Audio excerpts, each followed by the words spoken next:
Hello everyone, hope everybody's doing great. Appreciate those who be watching this video. Hope you enjoy it. And hey, leave a comment and below if you want to add on to something that I didn't say or if you disagree. I am interested in seeing what you guys say. And today I will be talking about Under the Queen's Umbrella, episodes 3 and 4. And this past weekend, or these past episodes, we found that the secret of our third prince, I'm going to call him the third prince, because if I try to pronounce their names, I'm just going to ruin it. And I have a hard enough time pronouncing English names, more or less Korean names. Anyway, so in episode 3, we see that his secret is that he likes to put makeup on and dress like a woman, which is a big no-no in that time period. And it could, I guess it could end up in his death. And so we have the Queen Dowager. For some reason, she doesn't like her grandsons, and she's out to get them, especially those who were born under the Queen. So our heroine, the Queen, had to act quickly to destroy the evidence by fire, so that the Queen Dowager couldn't reveal this secret to the King. Fire seems to be the way to eliminate evidence, as the Queen Dowager is well rehearsed in this.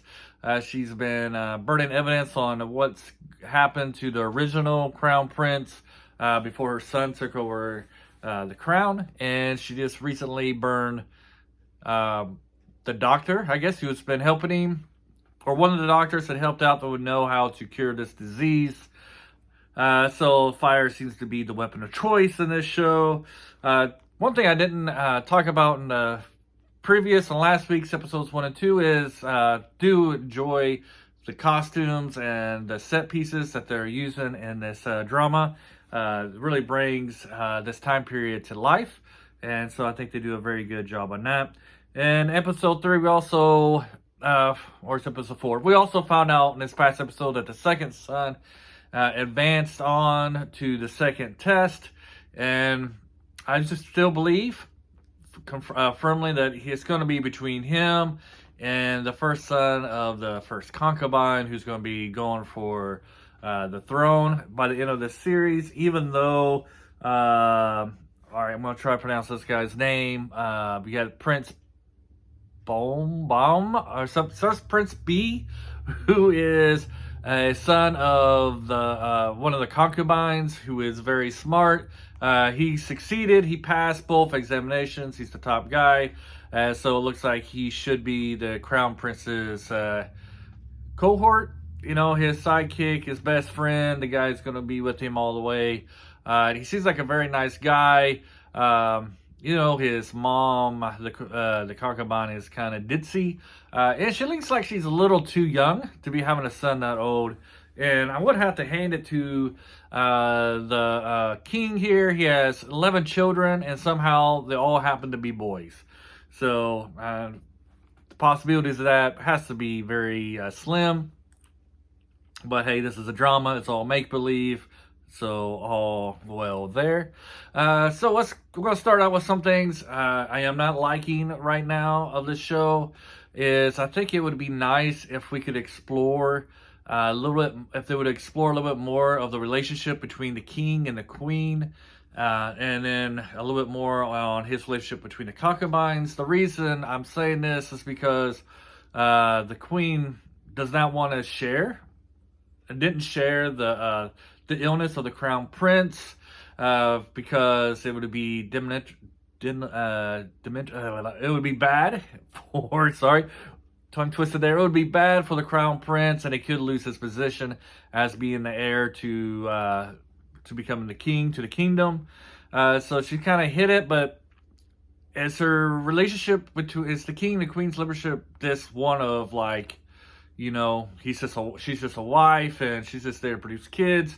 Or do they have some kind of love in between them? What is their relationship? We don't really know. It just seems to be, you know, she's the queen, he's the king. She's supposed to take care of the workings of the palace, you know, of what's going on with the concubines and the princes and stuff like that. But is there any romance? Is there any feelings between them? They completely leave this out. It does seem like he respects her as a person, as a queen, but I don't know if there's any love there. Does he love any of his concubines or any of his other wives? Does he have a favorite? It would be nice if they would explore that a little more. That way we could get a little bit more of her motive for hiding the illness of the crown prince. I mean, because if they did have this tight connection, she should have told him about the illness of her son. But if they didn't have any kind of connection, if it's just one of mutual interest, then it would be understanding why she wouldn't tell the king about the condition of the crown prince. That way, he wouldn't lose his position. But if there was any kind of love there, the king might step up and protect the crown prince. It does seem the short few scenes that we have seen between the king and the crown prince, that he really does love the crown prince and respects him and cares for him. But we don't know the relationship between the king and his wives. It would be nice if they would explore that a little bit more to give us a little bit more detail on that front. That way we could understand the motives of the queen a little bit more and the other concubines. As it is, I'm just going to assume that the women there, the wives, are just there to please the king in bed, and otherwise he doesn't care for him. That's kind of how it seems at this moment. I think the Empress Dowager in these last two episodes is kind of making a mistake here. She's trying to get other people, other people are coming to her for help to promote the other prince to take over the crown prince if anything to happen to him, which she is very aware, the Empress Dowager is very aware of his condition. And so she's trying to make a new crown prince once he meets his end. And it looks like she is trying to kill the crown prince herself. She's probably very wicked. I mean, he is her grandson, and she's trying to get rid of him. Just because she feels like that he wouldn't be good for her son, who is the king. So her motives are kind of weird at that point, if you ask me. Anyways, I think she's making a mistake because she has these people coming to her, and I think they're going, if she does appoint another crown prince, she could be disposed of, not important to them once they get their power that they're seeking for. So I think she's kind of high-minded of that, and especially the the prince that she's promoting. He is very wicked in himself, and he would definitely harm the reputation of the king, which is the one thing she's trying to protect. And it's clear in the way that he would handle the plague that's going on in this city, in this town, where he's just willing to burn the whole city and all the people within it to get rid of the plague. And that would not be a good thing for the king or anybody who's in charge of the government, because the people would not really support that. But I would say the second prince, I think he had maybe the best response, and the prince the son of the concubine who who won both of the tests.